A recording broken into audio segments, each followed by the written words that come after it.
Partido Comunista Chino. Bueno, precisamente sobre esto y sobre a quién le interesa qué económicamente.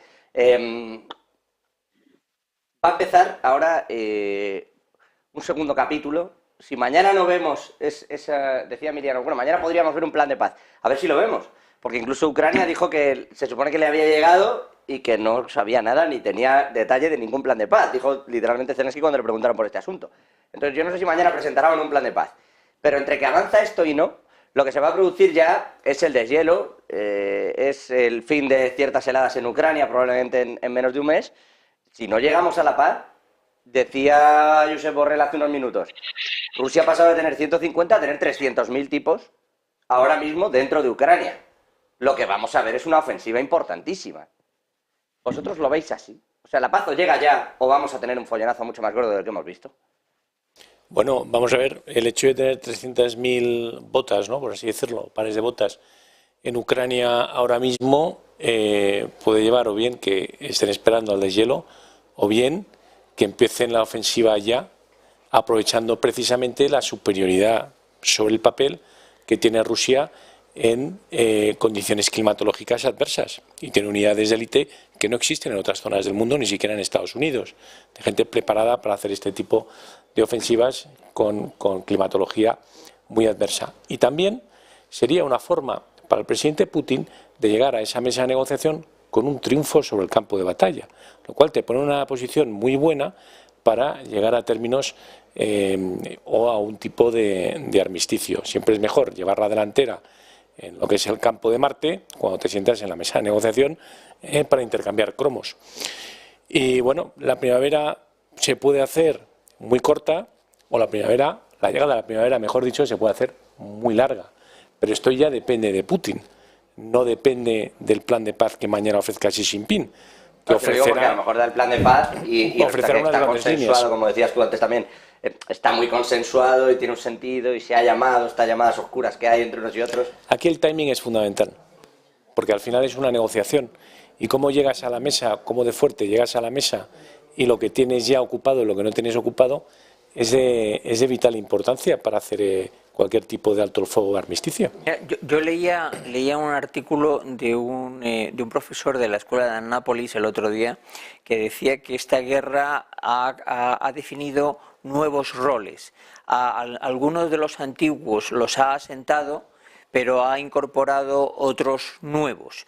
Por ejemplo, decía algo que me llamó mucho la atención. Ahora cualquier país puede tener una fuerza aérea y además una fuerza aérea barata, porque tiene drones. Es decir, tener aviones es muy caro, pero tener drones es muy barato. Es decir, las plataformas de disparo han cambiado. Adicionalmente, se ha demostrado que la artillería media, esa que hablaba yo antes de los 105, 155 o 203 milímetros de calibre, está obsoleta, que es mucho mejor los sistemas de lanzamiento móviles, los famosos HIMARS, que lanzan los ATACMS, estos que son misiles de corto y medio alcance que mueves con muchísima facilidad. Es decir, ha cambiado toda una serie de paradigmas. Resulta de que los rusos se estima que han perdido al menos 2.000 carros de combate, que se dice pronto. Es que nosotros si utilizamos todos los nuestros, tenemos que multiplicar esa cifra por 9. Es decir, ¿cuántos les quedan y cuántos les quedan operativos? Porque hay otro problema, que es que los carros de combate te los cepillas con un dron. Y no es que te cepilles el carro de combate, es que aunque ataques las cadenas, haces que sea inutilizable. Y el problema es que un carro de combate inutilizado en mitad de una línea logística provocas que toda la línea de abastecimiento cambie. Y hay un detalle muy importante. Tú tienes 300.000 botas, es el término que emplean además los militares. Mira, al empezar la guerra, el ejército ucraniano literalmente no existía. No existía. Sí, bueno, se hablaba de que había como medio millón, ¿no? Pero no existía. El asunto está en que... Yo no sé, si ha tenido 300.000 bajas, no sé dónde está saliendo. Es que ahora lo que tiene es un ejército que es lo más importante. Primero, está muy motivado. Hemos visto que los rusos los han sacado de las cárceles y están borrachos y no quieren ir. Por lo tanto, es importantísimo la motivación. Y lo segundo, es que eran ciudadanos que no sabían manejar un arma y ahora están hiperentrenados en el mejor sitio para entrenarte, que es el campo de batalla. Por lo tanto, muy probablemente un ucraniano cuenta los efectos por 15 rusos. Es decir, que la cifra esa de 300.000 a lo mejor se molestan más que se ayudan. Entonces, ¿qué va a ocurrir en la próxima primavera? Pues obviamente los equipos de las fuerzas especiales que los ucranianos no tienen, los Spetsnaz, te pueden hacer daño, pero eso son gente preparada para entrar, liarte una muy gorda y salir corriendo. Tú necesitas fuerzas de ocupación, batallones tácticos, y los rusos se han cargado todo lo que tenían. O sea, 2.000 carros de combate. Las líneas de la milicia Por llevan... eso decía José María, a lo mejor es más importante que Putin, en este caso, que Moscú, intente lograr una victoria antes de sentarse. Pero le va a costar mucho avanzar muy poquito en las líneas. O sea, yo creo que lo mejor que le puede pasar es que Zelensky aceptase algo que ya han dicho los americanos que no van a aceptar. Oye, cedo un trozo y aquí hemos acabado. Eso estamos de acuerdo los europeos, porque nos interesa, bueno, pero no los americanos. De hecho, en esa línea, y no sé qué pensáis que va a ocurrir, aprovecho visión de Miguel Ángel, quiero también la de Emiliano y la de José María, pero ¿qué va a ocurrir para esa paz y qué se va a ceder o no? Le han preguntado hoy a Borrell, hace apenas unos instantes, ahí en la Asamblea General de la ONU, le decían eso, ¿se va a ceder el Donbass? Y la respuesta ya no ha sido no. La respuesta ha sido, bueno, yo no soy una de las partes que se sienta a negociar. Ya, pero no es lo mismo. Hace apenas 2 días la respuesta era no se va a ceder nada, tiene que salir Rusia de un país invadido. Bueno, esto de hacer una guerra por proxy es relativamente cómodo, ¿no? Sí, sí, bastante. Quiero decir, al final Zelensky y el gobierno de Ucrania, el pueblo ucraniano, ¿no?, representado por sus representantes, ¿no?, tendrá que decidir si cede o no cede. Y tendrá que decidir si todo el esfuerzo y cómo ha valido la pena y cómo le puede decir a una nación rota y que está completamente destrozada por las pérdidas humanas que han tenido en este año, donde han aguantado el muro contra el ejército ruso, cómo les va a decir que ahora va a ceder un tercio del país, ¿no? Bueno, la política hace extraños compañeros de cama y la política tiene paradojas y ambigüedades que son muy enrevesadas.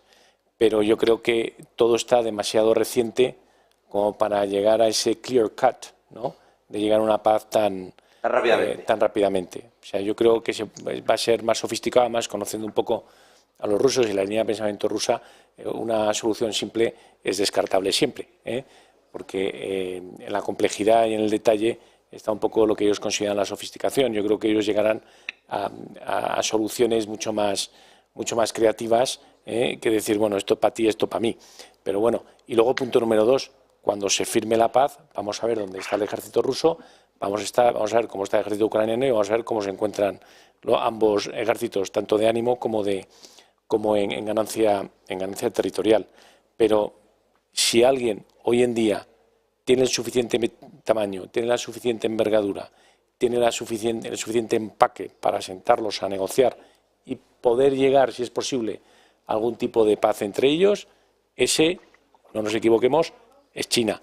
Porque el otro gran campeón, el otro gran paladín mundial, hasta los codos. Está metido desde el principio hasta los codos, como dices tú, y parece que esté más bien detrás de Zelensky, diciendo por aquí sí, por aquí no, espera que yo te ayudo, que con ganas de una forma más o menos neutra o aparentemente neutra intentar acabar con el conflicto. Emiliano. Sí, vamos, mencionar que hay una ventana abierta en el sentido que Putin es consciente que tiene como mucho 2 meses para tratar de recuperar en las 4 provincias el mayor terreno posible, porque a partir de ese mes y medio, 2 meses, empezarán a llegar, si no sigue habiendo problemas de suministro, los Leopard de los diferentes países, especialmente el caso polaco, el español, con esos 6 que vamos a hacer. Todo el tema del suministro de los aviones de combate, porque ya están siendo entrenados, es decir, que una vez que estén entrenados, lo siguiente, especialmente por parte del Reino Unido, pues es entregarles los aviones para que puedan combatir. Entonces, ahí ya de nuevo el poderío ruso, a pesar de esos 300.000 sobre el terreno, puede perder peso y por lo tanto recuperar, como han hecho con condiciones peores Ucrania, que ha recuperado parte del territorio que había perdido en los primeros meses de la invasión rusa. ¿Cuál es el escenario? Pues el escenario, yo lo único que me imagino, teniendo en cuenta que Crimea para Putin, bueno, Crimea y alguna parte de Donbass o Luhansk es intocable para Putin, es proponerles que se queden con Crimea tal y como estaban en el año 2014, porque eso ya lo tenían perdido. Pero eso le va a saber a poco. Sí, le va a saber poco, pero bueno, Zelensky ha dicho que no quiere renunciar ni un solo kilómetro cuadrado, pero en una negociación siempre hay que ceder. Y la única opción que encuentro, digamos, razonable es que Donetsk, Luhansk, Zaporilla y la parte derecha del Dnieper, de Gerson, pues tengan un régimen de autonomía en un marco de una reforma constitucional que pueda dar cabida y que permita, digamos, un margen de autonomía amplio a esos 4 países, pero que estén bajo la integridad territorial de Ucrania, porque entonces Zelensky, si termina ganando territorio, si se ve con fuerza, no va a ceder absolutamente ni un kilómetro cuadrado. Y Crimea es la parte intocable para Putin y la idea que tiene de renovar el imperio ruso. Yo creo que es Crimea y las 4 provincias que pasaron a formar parte de la Federación Rusa y que de hecho pues adaptó la Constitución. Y Putin ha reiterado, y su ministro Lavrov también reitera, de forma muy coherente, que estarían dispuestos a utilizar todo su arsenal nuclear, todo lo que son los medios a su alcance, para defender su soberanía y su integridad. Entonces, yo creo que ahí hay un paso atrás, hay unos límites muy claros. Siempre y cuando ese sea el objetivo de Putin, porque a mí, y abro el debate, ¿no?, al resto de los colegas, yo todavía no sé cuál es el objetivo de Putin. Yo sé que abrió 4 frentes distintos hace exactamente un año. Parecía que Kiev era un objetivo claro, no sabemos si provisional o con vocación de permanencia. Había otro frente en el este-norte, hacia Charkov, otro en el este-sur, el Donetsk y Lugansk, para consolidar el Donbass, otro un poco más al sur, Mariupol, y estrechar Gerson y Zaporilla, y otro directamente desde la península de Ucrania, que iba hacia el norte, que parecía que iba a conectar con Nikolaevich, luego con Odessa y luego con los hermanos, lo que llaman los rusos, los hermanos de la Transnistria, que es esa brigada acorazada. Esa brigada acorazada que controla esa franja en Moldavia. Luego el objetivo pareció ser distinto porque se retiraron las tropas del noroeste del país, se empezaron a hacer combates más en profundidad, a estrechar un poco más las líneas hacia adelante en toda la zona donde vemos ahora los grandes combates, en la zona noreste del país, en Soledar, en Bakhmut, etcétera. Pero, ¿cuál es el objetivo, querido José? Venga, pues amplío esa pregunta para Miguel Ángel y para Emiliano.